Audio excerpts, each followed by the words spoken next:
Hello दोस्तों, नमस्कार। हम लोग भारतीय राष्ट्रीय आंदोलन को देख रहे हैं। 1857 से लेकर 1999 तक की घटनाओं को इसमें देखेंगे। चूँकि पहला पार्ट हम लोगों ने देख लिया है, आज दूसरा पार्ट हम लोग देखेंगे। वीडियो को अंत तक ज़रूर देखिएगा और अब पेपर दे के आइएगा। फिर से हमारे दोनों वीडियो को आप देखिएगा, पहले वाले वीडियो पार्ट 1 और पार्ट 2 को। आपको खुद समझ में आ जाएगा कि क्या चीज़ें दी गई हैं, क्या नहीं दी गई हैं। हालांकि इतिहास को हम व्यापक बड़े स्तर पे हम लेके आएंगे जल्द ही। आइए, समय ज़्यादा न लेते हुए चलते हैं 1931 की प्रमुख घटनाओं पर। भारतीय इतिहास में 1931 की क्या क्या घटनाएं थी, आपको बता दें कि 1931 की सबसे बड़ी घटना मानी जाती है गांधी इरविन समझौता। गांधी इरविन समझौता 5 मार्च 1931 को हुई। और ये समझौता क्यों हुआ, गांधी इरविन के बीच समझौता हुआ क्यों, ऐसी नौबत क्या आई, तो आपको बता दें कि राउंड टेबल समिट इंग्लैंड में हो रहा था, जिसमें कांग्रेसियों ने 1903 राउंड टेबल समिट हुए थे, 1930, 31 और 32, यानी गोलमेज सम्मेलन। राउंड टेबल समिट का मतलब है गोलमेज सम्मेलन। पहले सम्मेलन में कांग्रेस ने भाग नहीं लिया, जिसके वजह से अंग्रेजों को परेशानी हुई और महात्मा गांधी को मनाने के लिए लॉर्ड इरविन और गांधी जी के साथ एक सम्मेलन हुआ। इस किसके प्रयास से यह हुआ, तो ध्यान रखिएगा, इसमें तेज बहादुर सप्रू तथा एम आर जयकर के सहयोग से यह हुआ। और सरोजनी नायडू ने इन्हें दो महात्मा कहा। सरोजनी नायडू ने इन्हें दो महात्मा की संज्ञा दी। ठीक है, आप लोग शॉर्ट स्क्रीन ले लीजिए। हाँ, आइए सर। सरोजनी नायडू ने इन्हें दो महात्मा कहा था, ध्यान दीजिएगा, दो महात्मा की संज्ञा इनको दी गई थी। सबसे बड़ी बात है कि आपको बता दें कि 24 मार्च 1931 को भगत सिंह को फांसी दी जाने वाली थी। डेट फिक्स था, क्लियर था कि 24 मार्च को इनको फांसी दी जाएगी। लेकिन इनको फांसी दी कब जाती है, 23 मार्च को ही, एक दिन पहले 1931 को फांसी दे दी जाती है। इरविन स्वयं कहता है कि मैं बड़ा आश्चर्यचकित था कि महात्मा गांधी से जो हमारा समझौता हुआ, मुझे ऐसा लगा कि महात्मा गांधी, चूंकि 5 मार्च को ही समझौता हुआ, कि महात्मा गांधी ये कहेंगे कि भगत सिंह को छोड़ दो। लेकिन भगत सिंह को छोड़ दें, लेकिन महात्मा गांधी ने भगत सिंह का नाम तक नहीं लिया। शायद महात्मा गांधी थोड़ा प्रेशर बनाते तो भगत सिंह छूट सकते थे, ऐसा इतिहास में कहा जाता है। और महात्मा गांधी ने अपने कुछ नियम बताए, अपने कुछ रखा कि देखिए भाई, आप जितने क्रांतिकारियों को, जितने विद्रोहियों को आपने बंदी बनाया है, उनको छोड़ दीजिए, और अपनी बातें रखी। बाद में चल के ये समझौता संपन्न होता है और द्वितीय गोलमेज सम्मेलन 1931 में कांग्रेस क्या करता है, हिस्सा लेता है, जिसमें महात्मा गांधी वहां जाते हैं।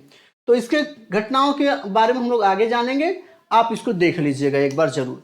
1932 पर जब हम आते हैं तो ध्यान दीजिएगा, 1932 कम्युनल अवार्ड, 1932 जो है कम्युनल अवार्ड की जो बात है, 16 अगस्त 1932 को हुई थी, जिसको हम सांप्रदायिक पंचाट के नाम से भी जानते हैं। हुआ क्या कि अंग्रेजों ने पहले से ही सिखों और मुसलमानों को सांप्रदायिक आधार पर बांट चुके थे। अब डॉक्टर बी.आर. अंबेडकर के प्रयास से अल्पसंख्यक के रूप में और सांप्रदायिकता के आधार पर दलितों का भी बांटने का प्रयास किया गया। यह बात जब महात्मा गांधी को पता चला तो इन्होंने अपना पहला आमरण अनशन 20 सितंबर 1932 को किया। और कहां किया, यरवदा जेल में किया। जेल में रहते हुए, उस समय ब्रिटिश प्रधानमंत्री कौन थे, रैमजे मैकडोनाल्ड थे, जो इसके क्या थे, सांप्रदायिक निर्णय के विरुद्ध प्रारंभ किया। उसी के बाद पूना पैक्ट होता है 24 सितंबर 1932 को, किसके बीच, महात्मा गांधी तथा अंबेडकर के बीच। इसमें महात्मा गांधी के अनुयायी थे और अंबेडकर के अनुयायी के बीच हुआ था। 26 सितंबर को महात्मा गांधी ने अनशन को तोड़ दिया। सांप्रदायिक अवार्ड में यानी पंचायत में क्या हुआ, विधान मंडलों में दलितों के लिए सुरक्षित सीटों की संख्या कितनी थी, 71 थी।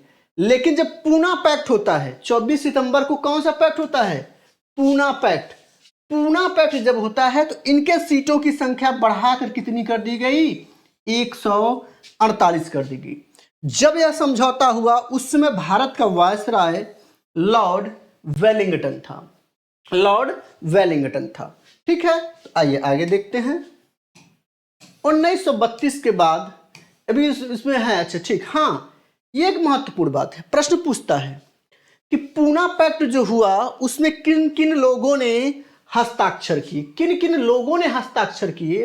तो आपको बता दें, दलित वर्ग से B.R. अम्बेडकर ने किया, मदन मोहन मालवीय ने हिंदू वर्ग से किया और C. राजगोपालाचारी ने भी किया। लेकिन ये अम्बेडकर से इन्होंने अपनी क्या की थी, कलम बदल ली थी। आपको बता दें, पूना पैक्ट में कहीं भी महात्मा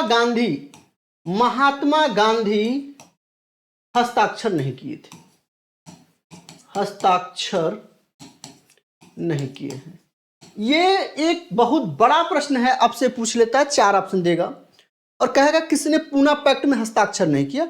लोगों को लगता है कि पूना पैक्ट तो महात्मा गांधी B.R. अम्बेडकर के बीच हुआ, तो ऑब्वियस है कि महात्मा गांधी ने सिग्नेचर किया होगा, हस्ताक्षर किया होगा। लेकिन दोस्तों मैं बताना चाहूंगा कि महात्मा गांधी ने हस्ताक्षर नहीं किया था।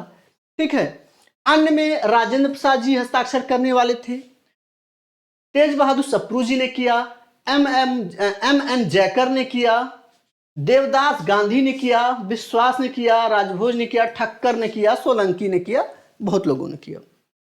ठीक है, हरिजन सेवक संघ की स्थापना M.K. गांधी यानी महात्मा गांधी ने किया। इसके प्रथम अध्यक्ष घनश्याम दास बिरला यानी G.D. बिरला थे। आइए दोस्तों आगे चलते हैं। 1934 की प्रमुख घटना थी कि कांग्रेस सोशलिस्ट पार्टी की स्थापना, ये कहां की गई थी, पटना में की गई थी। किसने किया, आचार्य नरेंद्र देव और जयप्रकाश नारायण। ये प्राय पूछ लेता है, कांग्रेस सोशलिस्ट पार्टी की स्थापना किसने की थी, कांग्रेस सोशलिस्ट पार्टी की स्थापना किसने की थी। तो आपको बता दें कि आचार्य नरेंद्र देव और जयप्रकाश नारायण ने किया था, इसके संस्थापक के रूप में थे। ठीक, 1935 की बात करें तो 1935 में हम लोग देख लेते हैं कि आरबीआई की स्थापना होती है, यानी रिजर्व बैंक ऑफ इंडिया की स्थापना होती है 1 अप्रैल 1935 को। भारत शासन अधिनियम, ध्यान रखिएगा, 1935 में भारत शासन अधिनियम लागू हुआ। भारत शासन अधिनियम आज के वर्तमान हमारे संविधान में लगभग सर्वाधिक बातें भारत शासन अधिनियम 1935 से ली गई हैं, थोड़े बहुत उसमें क्या करके परिवर्तन करके। आपसे पूछे कि हमारे संविधान में किस संशोधन से, किस अधिनियम से सर्वाधिक चीजों को लिया गया है, तो भारत शासन अधिनियम 1935 से लिए गए हैं। इसी के तहत 2 प्रांतों का, सिंध और उड़ीसा का क्या हो गया, गठन हो गया। और वर्मा अधिनियम 1935 के तहत भारत से वर्मा को क्या कर दिया गया, अलग कर दिया गया। इसी अधिनियम के तहत, इसी अधिनियम के अंतर्गत वर्मा को भारत से अलग कर दिया गया। आगे 1935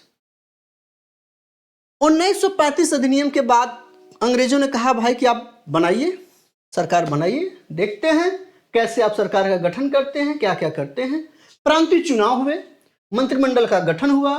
प्रांतीय चुनाव में कांग्रेस ने 5 प्रांतों में क्या किया, अपनी जीत हासिल की। कहां कहां, महाराष्ट्र,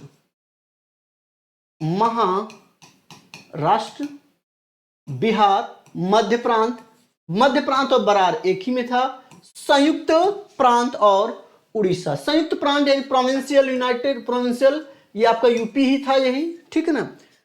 असम तथा उत्तर पश्चिमी प्रांत में कांग्रेस एक बड़े दल के रूप में उभरा, लेकिन कहां सरकार नहीं बना पाया। प्रश्न सबसे ज्यादा यहां से पूछता है कि प्रांतीय चुनाव जो हुए यानी मंत्रिमंडल का जो गठन हुआ उसमें कांग्रेस ने कहां पर अपनी सरकार नहीं बना पाई, तो आपको बता दें बंगाल, पंजाब, सिंध। कहने का मतलब जो मुस्लिम बाहुल्य इलाके थे वहां पर कांग्रेस अपनी सरकार बनाने में असफल रही, सरकार नहीं बना पाई। कांग्रेस मंत्रिमंडलों का कार्यकाल जो था वो 28 माह था, क्योंकि 1937 में चुनाव हुए और 28 माह तक इन लोगों ने क्या किया, 28 माह के बाद सभी मंत्रिमंडल के सभी सदस्यों ने क्या किया, इस्तीफा दे दिया। उसका रीजन रहा 1939 में द्वितीय विश्व युद्ध की शुरुआत होती है और अंग्रेजों ने बिना भारतीयों से कुछ पूछे समझे उनकी राजी लिए भारत को भी द्वितीय विश्व युद्ध में झोंक दिया। इसका विरोध करते हुए कांग्रेस के सभी मंत्रिमंडल के जितने सदस्य थे सब लोगों ने क्या किया, इस्तीफा दे दिया। जब यह इस्तीफा दिया गया 22 अक्टूबर 1939 को, तो ठीक 22 दिसंबर को मुस्लिम लीग ने इसे मुक्ति दिवस के रूप में मनाया। 22 दिसंबर 1939 के दिन मुसलमानों ने मुक्ति दिवस के रूप में मनाया था, ये जानते रहिएगा। नेक्स्ट 1938 जो है हरिपुरा, कांग्रेस के हरिपुरा अधिवेशन गुजरात में क्या हुआ, अधिवेशन हुआ जिसमें सुभाष चंद्र बोस को सर्वसम्मति से भारतीय राष्ट्रीय कांग्रेस का अध्यक्ष चुन लिया गया। सुभाष चंद्र बोस की उस समय नाम एक ब्रांड के रूप में था और वो तेजस्वी और ओजस्वी भारतीय नेताओं में से एक थे। इन्होंने ही नारा दिया था दिल्ली चलो, तुम मुझे खून दो मैं तुम्हें आजादी दूंगा। बात तब बिगड़ती है जब 1939 में इसको त्रिपुरी संकट के नाम से भी जानते हैं। त्रिपुरी संकट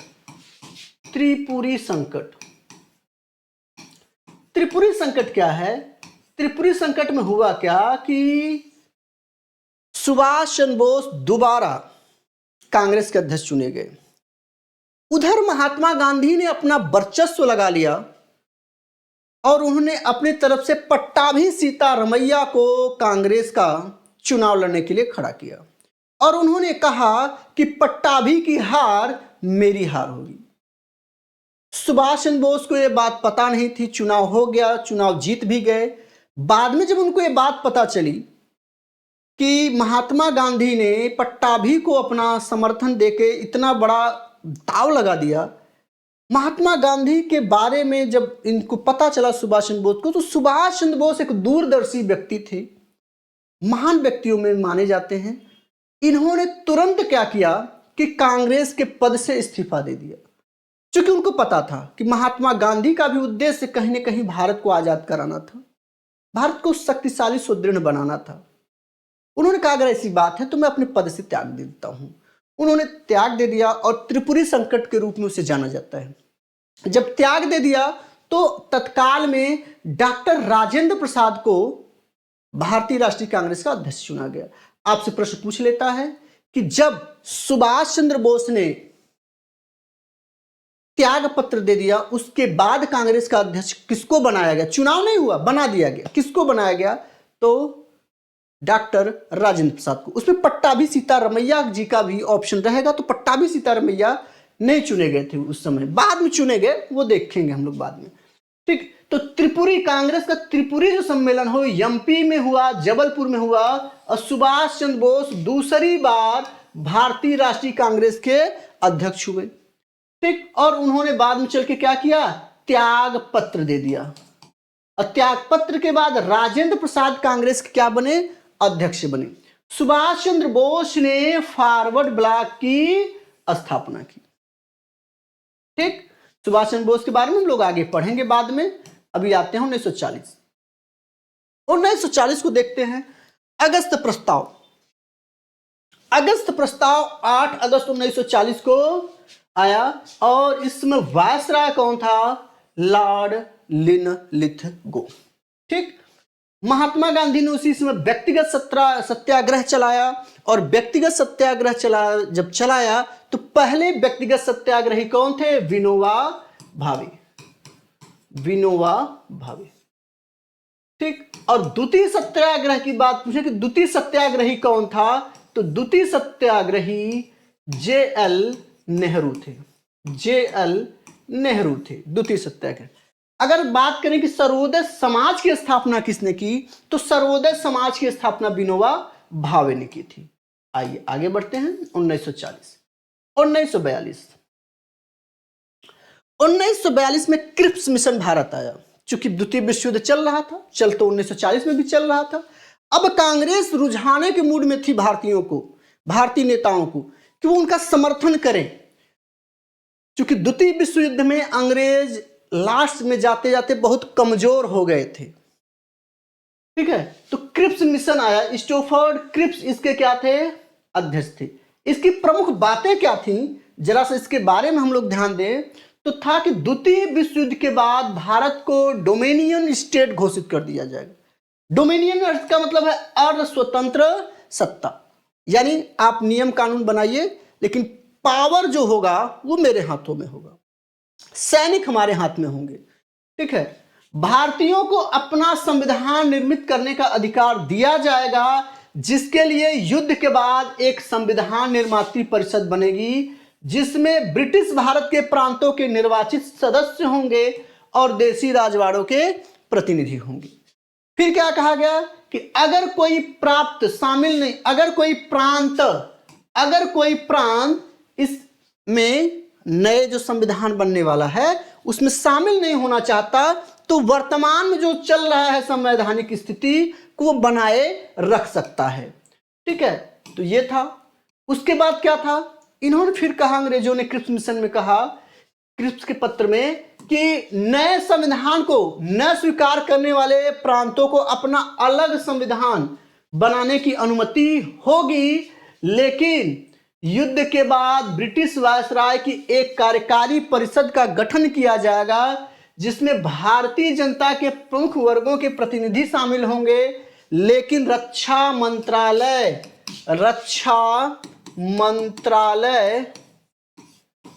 ब्रिटिश नेतृत्व के पास होगा।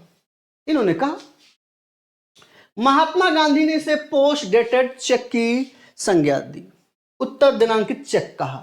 ठीक, चलिए अगला अगली बात आती है भारत छोड़ो आंदोलन। भारत छोड़ो आंदोलन 14 जुलाई 1942 को वर्धा में एक कार्य समिति की बैठक में उसे स्वीकार किया गया कि हाँ, भारत छोड़ो आंदोलन का प्रस्ताव रखा गया। किसकी अध्यक्षता में रखा गया, अबुल कलाम आजाद की अध्यक्षता में। और 7 अगस्त 1942 को बंबई के ऐतिहासिक ग्वालिया टैंक में मैदान में अखिल भारतीय कांग्रेस की बैठक में वर्धा प्रस्ताव को, यानी भारत छोड़ो प्रस्ताव की क्या कर दी गई, पुष्टि कर दी गई। ठीक एक दिन बाद 8 अगस्त 1942 को यह प्रस्ताव पारित कर दिया गया और महात्मा गांधी ने इसी समय डू और डाई, करो या मरो का नारा दिया। जवाहरलाल नेहरू द्वारा भारत छोड़ो प्रस्ताव पेश किया गया था, यह आपसे पूछा जाता है। आगे भारत छोड़ो आंदोलन की आगे की बात करें तो भारत छोड़ो आंदोलन में कुछ ऐसे सब वर्ग थे या समूह थे जिन्होंने भारत छोड़ो आंदोलन का समर्थन नहीं किया। आपसे परीक्षाओं में पूछ लिया जाता है किस किस लोगों ने समर्थन नहीं किया। हिंदू महासभा ने नहीं किया, हिंदू महासभा के संस्थापक Madan Mohan Malviya. Communist party of India ने नहीं किया, एमएन राय इसके संस्थापक थे। यूनियनिस्ट पार्टी ऑफ पंजाब, इसके सिकंदर हियात और फजली हुसैन, सिकंदर हियात और फजली हुसैन इसके थे। मुस्लिम लीग भी भारत छोड़ो आंदोलन का समर्थन नहीं करती है। इसके संस्थापक में आगा खान, नवाब सलीमुल्लाह खान और नवाब मोहसिन उल मुल्क थे। इन चारों ने क्या किया, भारत छोड़ो आंदोलन का समर्थन नहीं किया था। 9 अगस्त 1992 को भारत छोड़ो आंदोलन प्रारंभ हो जाता है। ठीक है, 9 अगस्त 1992 को भारत छोड़ो आंदोलन प्रारंभ हो जाता है और अंग्रेजों ने 0 आवर ऑपरेशन शुरू किया, जिसके तहत कांग्रेस के सभी बड़े नेताओं को क्या कर दिया गया, बंदी बना लिया गया 0 आवर के तहत। इसमें महात्मा गांधी, सरोजनी नायडू, महात्मा गांधी, कस्तूरबा गांधी, ये लोग थे। इन लोगों को आगा खां, पूना के आगा खां पैलेस में नजरबंद कर दिया गया। सरदार पटेल, नेहरू जी, अबुल कलाम आजाद, गोविंद बल्लभ पंत जी, डॉक्टर प्रफुल्ल चंद्र घोष, पट्टाभी सीतारमैया, डॉक्टर सैयद महमूद, आचार्य जेबी कृपलानी को गिरफ्तार कर लिया गया। इन लोगों को आगा खां पैलेस में नहीं किया गया था, किस किले में इनको नजरबंद किया गया था? आप लोग कमेंट बॉक्स में जल्दी बताएं भाई, कमेंट बॉक्स करिए, कमेंट में करिए, कमेंट करिए, ठीक है, कमेंट करिए। राजेंद्र प्रसाद को पटना में ही बांकीपुर जेल में क्या कर दिया गया, नजरबंद कर दिया गया। अगर बात करें कि 1942 में कितने लोग, 1942 में कितने लोग कौन कौन थे, तो ब्रिटेन का प्रधानमंत्री कौन था, विंस्टन चर्चिल। ब्रिटेन का प्रधानमंत्री इस समय विंस्टन चर्चिल था, यह चीज आप ध्यान दीजिएगा, ठीक है। और वायसराय कौन था इस समय, तो इस समय भारत का वायसराय लॉर्ड लिनलिथगो था। प्रधान सेनापति कौन था, प्रधान सेनापति लॉर्ड वेवेल था। और इंडियन नेशनल आर्मी का गठन किसने किया था, मदन मोहन मालवीय ने, ठीक, मदन मोहन मालवीय ने किया था। सॉरी, मदन मोहन मालवीय नहीं, सॉरी, इंडियन नेशनल आर्मी की स्थापना किसने की थी, इंडियन नेशनल आर्मी की स्थापना मोहन सिंह ने की थी। थोड़ा सा मेरा ध्यान भटक गया फोन आने से, क्षमा चाहते हैं। 1943 की बात करें तो 1943 में बंगाल में क्या पड़ा था, बंगाल में अकाल पड़ा था। और आजाद हिंद फौज का गठन 4 जुलाई 1943 को हुआ, 4 जुलाई 1943 को हुआ। तो आप मुझे ये बताएं कि इसका गठन किसने किया, ऑप्शन बताएं।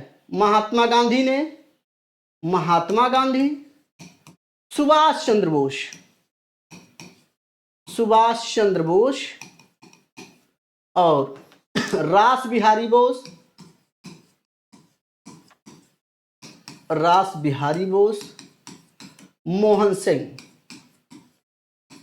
मोहन सिंह, ठीक है।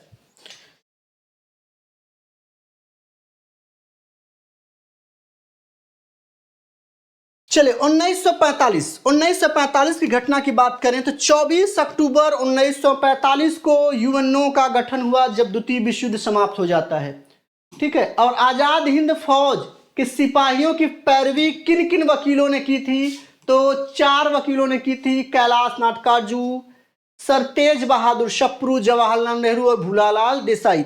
अगर इन चारों में पूछा जाए कि चारों में कौन था, इन चारों की अध्यक्षता किसने की, इन चारों की अध्यक्षता किसने की, तो आप लोग जल्दी बताइए, जल्दी बताइए।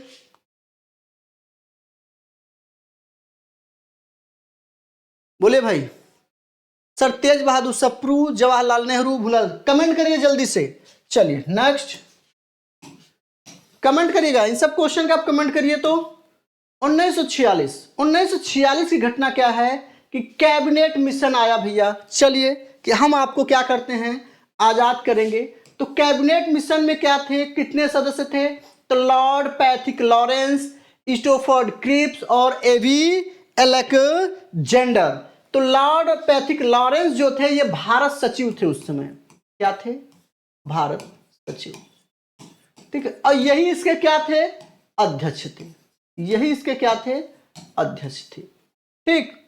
इसी समय 1946 में ही, अच्छा हाँ ये ध्यान रखें, कैबिनेट मिशन जो आया, कैबिनेट मिशन की बातों में अगर देखें तो भारत के लिए त्रिस्तरीय शासन व्यवस्था की भी बात कैबिनेट मिशन में की गई थी। आइए, नोआखाली नरसंहार जो हुआ ये पंजाब, ये बंगाल में हुआ, बंगाल के चटगांव में हुआ। अब ये पश्चिम बांग्लादेश में यह स्थान चला गया है। आपको बता दें कि नोआखाली संघर्ष जो हुआ, हिंदू मुस्लिम विद्रोह जो हुआ, दंगा, बहुत भीषण दंगा हुआ। इसमें हिंदू औरतों, बच्चों और युवकों को काट दिया गया। आपको बता दें कि हिंदू औरतों के साथ बलात्कार हुए, सामूहिक बलात्कार हुए, गिद्धों की तरह उनको नोचा गया, बच्चों के सर कलम कर दिए गए, एक भीषण नरसंहार हुआ जिससे पूरा भारत ढल गया। ठीक, फिर आगे हम बात करते हैं संविधान सभा का प्रथम अधिवेशन कब हुआ? 9 दिसंबर 1946। और संविधान सभा का द्वितीय अधिवेशन कब हुआ? 11 दिसंबर 1946। संविधान सभा का प्रथम अध्यक्ष कौन था? तो प्रथम अध्यक्ष कौन था और द्वितीय अध्यक्ष कौन था? द्वितीय अध्यक्ष कौन था आप बताइएगा। और कमेंट, पहला वाला आप बताइए, दूसरा मैं बता दे रहा हूं, डॉक्टर राजेंद्र प्रसाद। डॉक्टर राजेंद्र प्रसाद ये अस्थाई, ये क्या थे? अस्थाई अध्यक्ष थे। किसके अस्थाई अध्यक्ष थे? संविधान सभा की। चलिए मैं बता देता हूं। अस्थाई सदस्य 9 दिसंबर 1946 जो प्रथम बैठक हुई, इसकी अध्यक्षता डॉक्टर सच्चिदानंद डॉक्टर सच्चिदानंद सिन्हा ने किया। ये उस संविधान सभा के सबसे बुजुर्ग व्यक्ति थे, इसलिए इनको अस्थायी सदस्य चुन लिया गया। बाद में डॉक्टर राजेंद्र प्रसाद जी को क्या चुना गया? डॉक्टर राजेंद्र प्रसाद जी को अस्थायी सदस्य चुना गया। ठीक है, तो ये ध्यान रखिएगा, अक्सर परीक्षाओं में यह भी पूछा जाता है आपसे। आगे 1947 भाई, इतना बड़ा नोआखाली विद्रोह हुआ, वहां पे दंगे हुए, जिसके बाद भारत में क्या हुआ? लोगों ने कहा कि भैया भारत का विभाजन स्वीकार कर लेना चाहिए। और ये कहां स्वीकार किया गया? कांग्रेस के किस अधिवेशन में भारत विभाजन के प्रस्ताव को स्वीकार किया गया? तो दिल्ली अधिवेशन में 1947 में। अध्यक्ष कौन थे उस समय? जेबी कृपलानी थी। और आपको बता दें कि 14 अगस्त 1947 को और 15 अगस्त 1947 को भारत के दो टुकड़े हो गए। ये आपका पाकिस्तान अपना स्वतंत्रता दिवस 14 अगस्त को मनाता है और 15 अगस्त को कौन मनाता है? भारत। 26 जनवरी 1950 को हम बता दें कि भारत एक लोकतांत्रिक देश बना। ठीक है, बात करें 1962 में जो हुआ वो भारत चीन युद्ध हुआ। चीन ने एकाएक अचानक क्या हुआ? सहसा भारत पर आक्रमण किया और अपने आप फिर वापस चला गया। हालांकि भारत को नुकसान हुआ। वो अरुणाचल प्रदेश पे अपने प्रभुत्व स्थापित करने के लिए, अपनी शक्ति का प्रदर्शन करने के लिए यह युद्ध लड़ा, अपने शक्ति का परिचय देने के लिए। ठीक है, चलिए 1971 को भारत पाकिस्तान युद्ध होता है। उसमें भारत की प्रधानमंत्री इंदिरा गांधी थी। इंदिरा गांधी ने अपने कूटनीति का परिचय देते हुए इस युद्ध को भारतीय सैनिकों ने 16 दिसंबर को जीत लिया, जिसको विजय दिवस के रूप में मनाया जाता है। और 1971 में ही पाकिस्तान के दो टुकड़े बट जाते हैं और बांग्लादेश की नया देश का निर्माण होता है, नया देश बन जाता है। बात करते हैं 1999 में कारगिल युद्ध हुआ था। किसके बीच? भारत और पाकिस्तान के बीच। इसके दिवस को हम लोग कब मनाते हैं? 26 जुलाई को हम लोग कांग्रेस दिवस के रूप में मनाते हैं। फिर है बात करते हैं ऑपरेशन विजय। ऑपरेशन विजय आपको बता दें, कारगिल युद्ध जब लड़ा गया, जब ऊंचाई से लड़े जा रहे थे, तो उस ऑपरेशन का नाम क्या दिया गया? तो ऑपरेशन विजय इसका नाम दिया गया था। तो दोस्तों, वीडियो कैसा लगा कमेंट बॉक्स में जरूर बताइएगा, लाइक जरूर करिएगा।